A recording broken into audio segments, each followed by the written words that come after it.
ಈ ಸ್ವರ ಸಮೇತ ಉಸಿರಾಟ ಮಾಡೋದ್ರಿಂದ ಥೈರಾಯ್ಡ್ ಗ್ಲ್ಯಾಂಡ್ಗಳ ಆಕ್ಟಿವ್ ಆಗುತ್ತೆ. ವೋಕಲ್ ಕಾರ್ಡ್, ನಮ್ಮ ಸ್ವರ ಧ್ವನಿ ಪೆಟ್ಟಿಗೆ ಕೂಡ ಚುರುಕಾಗ್ತಾ ಬರುತ್ತೆ ಈ ಅಭ್ಯಾಸದಿಂದ. ಕಫದೋಷ ಇದ್ರೆ ನಿವಾರಣೆ ಆಗಕ್ಕೆ ಕೂಡ ಹೆಲ್ಪ್ ಆಗುತ್ತೆ ಈ ಅಭ್ಯಾಸ. ಈಗ ಅದೇ ರೀತಿ ಹಣೆಯ ನೇರಕ್ಕೆ ಕೈಯನ್ನ ಚಾಚ್ತೀವಿ, ಅಂದ್ರೆ ಸ್ವಲ್ಪ ಮುಖದ ನೇರಕ್ಕೆ ಮೇಲಕ್ಕೆ ಬರಬೇಕು. ನಮ್ಮ ಕೈರಟ್ಟೆ ಬೈಸಿಪ್ಗಳು ಕೆನ್ನೆಯನ್ನ ಸ್ಪರ್ಶಿಸುವ ಹಾಗೆ ಎಳೆದು ಜಗ್ಗಿ ನಿಲ್ಲಿಸಿರ್ಬೇಕು. ಅಂಗೈ ಹೊರಕ್ಕೆ ಮತ್ತೆ ಆಗಿನ ಹಾಗೆ ಎಕ್ಸೇಲ್ ಮಾಡ್ತಾ ವಾಪಸ್ ಎದೆಯ ಮೇಲೆ ಮುಂದುವರಿಸೋಣ. ಅದನ್ನೇ ಒಂದೆರಡು ಸುತ್ತು.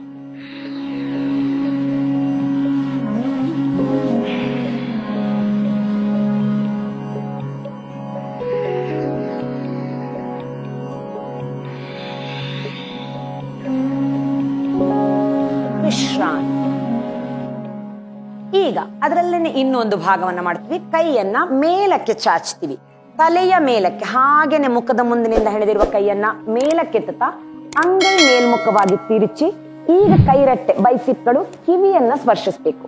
ಕಿವಿಯನ್ನ ಸ್ಪರ್ಶಿಸ್ತಾ ಇರೋ ಹಾಗೆ ಜಗ್ಗಬೇಕು. ಮೊಣಕೆ ನೇರಗೊಳಿಸ್ಬೇಕು, ಮೇಲಕ್ಕೆ ಜಗ್ಬೇಕು. ದೃಷ್ಟಿ ಮುಂದಕ್ಕೆ ಇರುತ್ತೆ ಅಥವಾ ಕಣ್ಣು ಮುಚ್ಚಿರುತ್ತೆ. ವಾಪಸ್ ರೇಚಕ್ ಅಂದ್ರೆ ಉಸಿರನ್ನ ಹೊರ ಬಿಡ್ತಾ ಬಿಡ್ತಾ ಕೈಯನ್ನ ಎದೆ ಮೇಲಕ್ಕೆ ಮೊಣಕೆ ಮಡಚ್ತಾ ತನ್ನ ನಿಲ್ಲಿಸ್ಕೋಬೇಕು. ಮಾಡೋಣ ಒಂದೆರಡು ಸುತ್ತ ಅಭ್ಯಾಸ.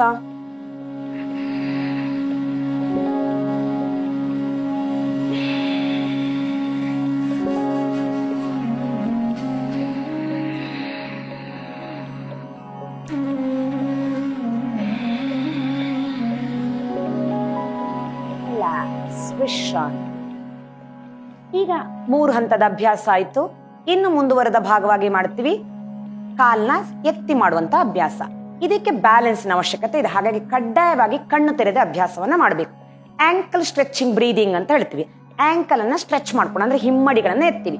ಕಾಲ್ನ ಮಧ್ಯ ಬ್ಯಾಲೆನ್ಸ್ಗೋಸ್ಕರ ಅಂದ್ರೆ ಮೊದಲಾಗಿ ಅಭ್ಯಾಸ ಮಾಡ್ತಾ ಇರೋ ಮಕ್ಳಿಗೆ ಕಷ್ಟ ಆಗ್ಬಹುದು, ಹಾಗಾಗಿ ಕಾಲ್ನ ಮಧ್ಯ ಸಣ್ಣ ಅಂತರ ಇಟ್ಕೊಂಡು ಕಣ್ಣಿನ ನೇರಕ್ಕೆ ಒಂದು ಸ್ಥಿರವಾಗಿ ಒಂದು ದೃಷ್ಟಿಯನ್ನ ಕೇಂದ್ರೀಕರಿಸಿಕೊಂಡು ಯಾವ್ದಾದ್ರು ಒಂದು ಚಲನೆ ಆಗದೆ ಇರೋ ವಸ್ತುವಿನ ಮೇಲೆ ಕಣ್ಣನ್ನ ದೃಷ್ಟಿ ಕೇಂದ್ರೀಕರಿಸಿಕೊಂಡು ಅಭ್ಯಾಸ ಮಾಡಿದ್ರೆ ಸುಲಭ ಆಗುತ್ತೆ. ಅಂದ್ರೆ ಸ್ಥಿರತೆ ಇರುತ್ತೆ, ಅಲುಗಾಟ ಆಗಲ್ಲ ಶರೀರದಲ್ಲಿ. ಕೈ ಮೊದಲಿಗೆ ತೊಡೆಯನ್ನ, ಲ್ಯಾಪ್ ಅನ್ನ, ತೊಡೆಯ ಭಾಗ ಮುಂಭಾಗ ಸ್ಪರ್ಶಿಸ್ತಾ ಇರುತ್ತೆ. ಇನ್ಹೇಲ್ ಮಾಡ್ತಾ ಶ್ವಾಸ ತಗೊಳ್ತಾ ತಗೊಳ್ತಾ ತಗೊಳ್ತಾ ತಗೊಳ್ತಾ ಕೈ ಮೇಲಕ್ಕೆ, ಜೊತೆಗೆ ಹಿಮ್ಮಡಿ ಮೇಲಕ್ಕೆ, ಕೈರಟ್ಟೆ ಕಿವಿ ಸ್ಪರ್ಶ ಆಯ್ತು, ದೃಷ್ಟಿ ಮುಂದಕ್ಕೆ ಇದೆ. ಶ್ವಾಸ ಪೂರ್ತಿ ಇಳಿದಾಗ ಶರೀರ ಹಗೂರ ಆಯ್ತು. ಬಲೂನಿಗೆ ಗಾಳಿ ತುಂಬಿಸಿದಾಗ ಶರೀರ ಹಗೂರ ತೇಲ್ತಾ ಇದ್ದ ಅನುಭವ. ಹಾಗೆ exhale, heels down, hands down, relax. ಹಿಮ್ಮಡಿ ನೆಲ ಸ್ಪರ್ಶ ಆಗೋದು, ಕೈ ತೊಡೆ ಸ್ಪರ್ಶ ಆಗೋದು, ಒಟ್ಟಿಗೆ ಉಸಿರನ್ನ ಹೊರ ಬಿಡೋದು, ಕಂಪ್ಲೀಟ್ ಆಗೋದು. ಅದು 3 ಸಿಂಕ್ರನೈಸ್ ಆಗ್ಬೇಕು, ಹೊಂದಾಣಿಕೆ ಆಗ್ಬೇಕು.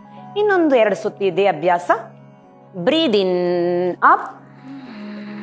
ಹೀಗೆ ಅಲುಗಾಟ ಶರೀರ ಆಗ್ಬಾರ್ದು. ಇಲ್ಲಿ ಸ್ಥಿರತೆಯನ್ನ ನಿಲ್ಲಿಸ್ಕೊಳ್ಳೋದಕ್ಕೆ ಪ್ರಯತ್ನಿಸ್ಬೇಕು. ವಾಪಸ್ ಎಕ್ಸೇಲ್ ಡೌನ್. ಇದು ಬಹಳ ಚೆನ್ನಾಗಿರುತ್ತೆ ಕಾನ್ಸಂಟ್ರೇಷನ್ ಇಂಪ್ರೂವ್ ಮಾಡಕ್ಕೆ, ಏಕಾಗ್ರತೆಯನ್ನ ಹೆಚ್ಚಿಸಕ್ಕೆ. ಯಾಕಂದ್ರೆ ಮಾಡಕ್ ನಮ್ಗೆ ಇಲ್ಲಿ ಏಕಾಗ್ರತೆ ಬೇಕು. ಏಕಾಗ್ರತೆಯ ಜೊತೆಗೆ ಅಭ್ಯಾಸ.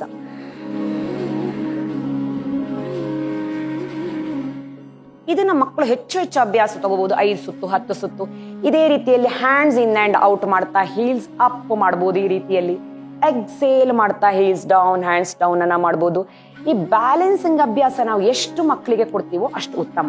ಏಕಾಗ್ರತೆ, ಜ್ಞಾಪಕ ಶಕ್ತಿ ವೃದ್ಧಿ ಆಗಕ್ಕೆ ಅದು ಸಹಾಯಕ್ಕೆ ಬರುತ್ತೆ. ನಮ್ಮಲ್ಲಿ ಮಾಡೋದಕ್ಕೆ ಅಷ್ಟೇ ಏಕಾಗ್ರತೆ ಕೂಡ ಬೇಕು ನಮ್ಮಲ್ಲಿ. ರಿಲ್ಯಾಕ್ಸ್.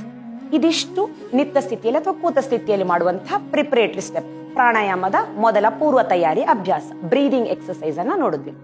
ಸೊ ಅಭ್ಯಾಸ ಇಷ್ಟ ಆಗಿದೆ ಅಂತ ಭಾವಿಸ್ತೀನಿ.